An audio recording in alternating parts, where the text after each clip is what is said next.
Hello, this is the course tour video for the EPIC Master Course Math 152, Statistical Methods I. This course introduces students to the basic concepts of probability, descriptive and inferential statistics, and decision making. Let's start by looking at the faculty information page. This page provides some essential contact information for the instructor, including the name, location and phone number for the office, email address, and office hours. Additionally, it provides some personal about me information, which will help students feel like they have a real instructor, giving them a sense of instructor presence. When first entering the class, students are directed to the Getting Started page.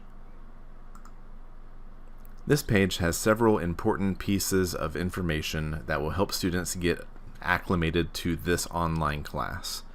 At the very top of the page is the course entry quiz. Since this quiz is essential for knowing who is actually attending this class, everything underneath this quiz on this page is locked behind adaptive release so that only students finishing this course entry quiz can see everything beyond. Next, we have the FERPA release and academic honesty agreement, which our department uses. Third, we have the Getting Started module. This module contains information about the structure and the expectations for this course. Fourth, I created a syllabus quiz, which is used to verify that students have read and understood the information provided in the syllabus and on the Getting Started page. Once the students have finished all 4 of these items, they can proceed to the next step, which is the lesson material, the content of the course for the first week. Let's take a closer look at the Getting Started module. Getting Started is a Blackboard learning module allowing the content to be organized and easy to navigate for students. The topics covered in the Getting Started module include important items like this: the syllabus, the calendar of instruction, what materials they need to purchase and what technology they need, how the course is structured and how to navigate it, what the expectations for communication is like in this online class, and then some other information about grading and how to take tests. The first page in the module gives students an idea of what the purpose and some of the general expectations are for this class. It also gives a detailed explanation of each of the links in the navigation.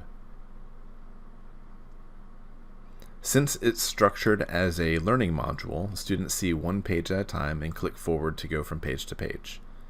Next, we have the syllabus, which is provided as a PDF and a Word document, the calendar, a description of the learning materials which are required, which includes in this case a textbook and a lab manual, details about how to obtain the required technology for this class, which is primarily Excel. On this page, navigating the course, I give a description of what each of the icons are and what they mean that you will see throughout the class.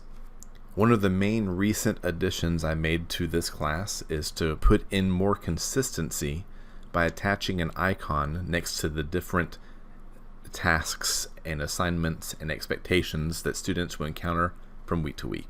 Each icon has a short description that explains what it will mean when a student sees that icon during class. Now we'll take a look at the lessons. Each week's lesson is contained in a lesson module, with the list of topics covered in this lesson defined in the write-up. Each weekly module has a table of contents which students can use to navigate throughout the different items in the week. The first item is always a checklist which gives the students a detailed list of what they must finish that week. I provide the checklist as a Word document and as a PDF, and I encourage students to print it and check off items as they reach them. The second item is always the learning objectives for that week. I always list the attendance requirements, usually 2 per week, as separate items that students can get to one at a time. In the first week, it's the course entry quiz and then an introduction survey, which I have students fill out to help me put them into groups. I use groups in this class to help students better approach some collaborative projects, which will give them a deeper way to interact with the content. In order to make the groups as effective as possible, I have this survey in week 1, which collects some information about the student, their experience in online classes, how they feel about mathematics in general, and how well they describe themselves as working in a group.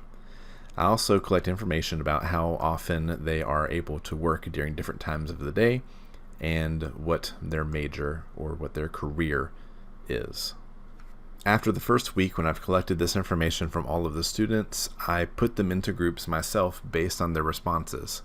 Usually, the first bit of information that I use most is when students are available to do work, because I want students to be able to get together in person if they would like to, or on the phone, and that is much easier to do if they're available at the same time of day. After that, I also want to make sure that I have students who are in similar career areas working with each other if possible.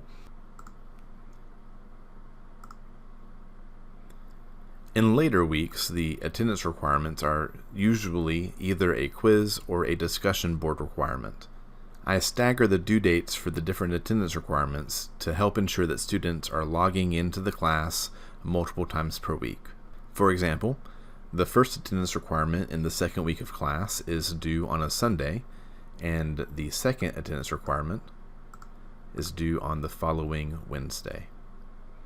During week 2, students are placed into groups, and their first attendance requirement is a group discussion board where they must introduce themselves to the people in their group. Because I want students to work with each other closely and care about each other and take care of each other, I want them to interact with each person's introduction in a meaningful way. I've found that group-based introductions are more effective and get more interaction than class-wide introductions, because the students know that they'll be working with these people closely for the rest of the semester, and because they know that there's going to be 4 or 5 other people reading their introduction and replying to it specifically. It's a little less intimidating than shouting into the void where there's 40 students who may or may not read what you're writing. The content of the course is delivered in a variety of ways. Each section or lesson has a folder within the module, and I usually have slides or notes or videos listed in the same order as the checklist. Now let's take a look at the course resources page. In the course resources page, I repeat some of the information in the getting started page, for example, the syllabus, the course calendar, my expectations for attendance, materials, technology, and information about how to take tests. These are some of the more frequently asked questions that happen later in the semester that students may not go all the way back to the Getting Started module to find. So in summary, some of the changes I've made to this class include the look and information in the faculty information page to make it more personal, the different icons which are used to help students see how the different elements of the course are structured together, and the navigation of the course being consistent using learning modules, which puts students through the material in a specified order. Also, the group work is something I'm particularly interested in continuing. It has been very successful across all of the semesters I've taught this class.